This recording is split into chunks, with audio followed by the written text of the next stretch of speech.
interrompre, mais je crois que nous sommes rejoints par le ministre, euh, Monsieur Othman El Fardaous.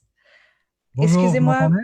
Oui, on vous entend. Super. Impeccable. Alors, désolé, Monsieur Nikolai Harris, on va laisser parler le ministre. Le ministre Othman El Fardaous, je vous laisse la parole. Bah, écoutez, je suis ravi de vous rejoindre et j'ai vu les projets qui ont été promus dans la première édition et je suis plein d'espoir parce que je pense qu'il y a vraiment énormément de potentiel et c'est surtout, vous savez, quand on mise sur un projet, on mise d'abord sur une équipe et je crois que c'est les équipes que vous avez réussi à rassembler. Donc moi, ça m'intéresse beaucoup de voir comment est-ce que ces équipes vont réussir à porter leur projet, les difficultés. Ce qui m'intéresse aussi, c'est qu'on puisse accompagner les échecs parce que c'est en échouant qu'on réussit. Et donc, s'il y a 95% d'échecs, pour moi, c'est 95% de diplômés qui vont pouvoir passer à la marche suivante. Donc voilà, je suis très heureux que cette émission, cet événement virtuel s'organise malgré les conditions un peu difficiles et les conditions internationales, nationales, etc. Mais je crois qu'on a besoin de donner le signal que les porteurs de projets ne doivent pas, la vie ne s'arrête pas en fait, hein, les projets continuent. C'est pas parce qu'on est confiné qu'on arrête de travailler, c'est pas parce qu'on est confiné qu'on arrête d'avoir des projets pour l'avenir. Et je suis conscient que parfois, après 2, 3 mois de confinement, on peut avoir envie de baisser les bras et de se dire mais à quoi ça sert. Et en fait, pas du tout. Je pense que c'est le moment d'accélérer. Donc voilà, je suis très heureux d'être avec vous aujourd'hui.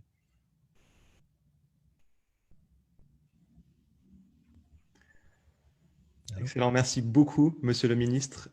Pour moi, en tout cas, je pense vraiment que c'est important ce que vous avez dit, d'accompagner non seulement les équipes qui ont un certain succès, mais aussi les échecs. Donc, de réfléchir aussi à comment est-ce qu'on peut se relever finalement lorsqu'on a certains échecs.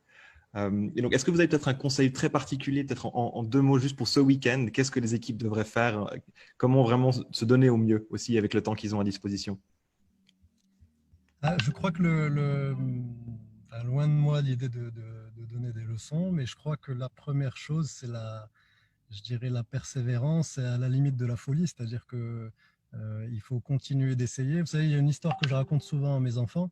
Je leur dis, c'est l'histoire des deux petites souris. Je ne sais pas si vous la connaissez. Vous la connaissez? Alors, ces deux Je ne sais petites pas si c'est la souris, même, donc je vous laisse y aller. ouais, probablement ça va être la même. C'est deux petites souris qui tombent dans un pot de lait. Et la première petite souris est très intelligente, très lucide, tout ce que vous voulez. Donc tout de suite, elle comprend qu'elle n'a aucune chance, que les parois du seau sont lisses, qu'elle ne va pas réussir à remonter. Et donc elle se décourage et elle se laisse mourir dans le lait. Et la deuxième petite souris, elle est peut-être moins lucide, elle est un peu plus romantique, un peu plus rêveuse, un peu plus persévérante. Et donc elle continue de se débattre, même si elle ne voit pas de solution concrète, mais elle continue, elle continue, elle continue. Et à force de se débattre, le lait se transforme en fromage ou en beurre ou en ce que vous voulez. Et du coup, elle arrive à sortir du seau. Et je pense que c'est vraiment ça, c'est-à-dire qu'il faut continuer de se battre malgré les obstacles, parce qu'un obstacle, d'abord, la première chose, c'est que quand vous cognez 20 fois sur le même obstacle, ben, à la fin, votre peau du crâne devient plus résistante. La deuxième chose, c'est qu'au bout de 20 fois où vous êtes cogné, vous commencez peut-être à vous dire, ah, vous avez un éclair de lucidité, vous vous dites, ah ben, et si je contournais l'obstacle? Et malheureusement, on n'a pas ce premier réflexe au départ. Et c'est souvent le cas dans l'entrepreneuriat. Et c'est souvent, je ne sais pas si vous avez vu le film sur le fondateur du McDonald's, vous savez, The Founder. Et vous voyez très bien dans ce film qu'est-ce que c'est d'abord la solitude de l'entrepreneur. Et ensuite, pourquoi est-ce que cet entrepreneur ne peut pas réussir seul et qu'il a besoin de faire des rencontres pour pouvoir passer au niveau supérieur. Et en fait, il lui manquait rien, hein, le gars dans le film, si vous vous souvenez du scénario. Il avait tout le concept dans sa tête, mais il n'avait pas encore réussi à le passer à l'échelle. Et surtout, il n'avait pas compris quel était son business model véritablement. Et donc, dans le film, c'est à un moment donné, il a un rendez-vous avec son banquier.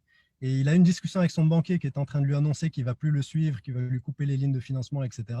Et c'est un client qui est juste à côté, sur le bureau d'à côté, qui entend la discussion et qui lui dit, et en fait, il comprend d'après la discussion, il lui dit, mais en fait, votre métier, c'est pas la restauration, votre métier, votre cœur de métier, c'est l'immobilier. Et c'est là qu'il y a le déclic qui fait que McDo est devenu ce qu'on connaît aujourd'hui. Donc, c'est très important non seulement d'être persévérant pour continuer d'aller se battre avec le banquier comme le gars de McDo, mais aussi d'être ouvert aux rencontres, c'est-à-dire le gars que vous allez rencontrer juste dans une file d'attente ou quelqu'un de complètement impromptu ou d'imprévu qui vous permet d'élargir votre vision qui reste le même projet, mais il vous apprend à être fidèle à votre projet, alors que lui, c'est une pièce à apporter, mais il vous apprend à mieux le comprendre et mieux se l'approprier, en fait. Donc, pour ça, cet événement-là, ce qui va se passer ce week-end, c'est très important parce qu'il faut surtout que les porteurs de projets aillent discuter avec les gens dont ils pensent qu'ils n'ont rien à leur apporter. C'est-à-dire, il ne faut pas se faire confiance.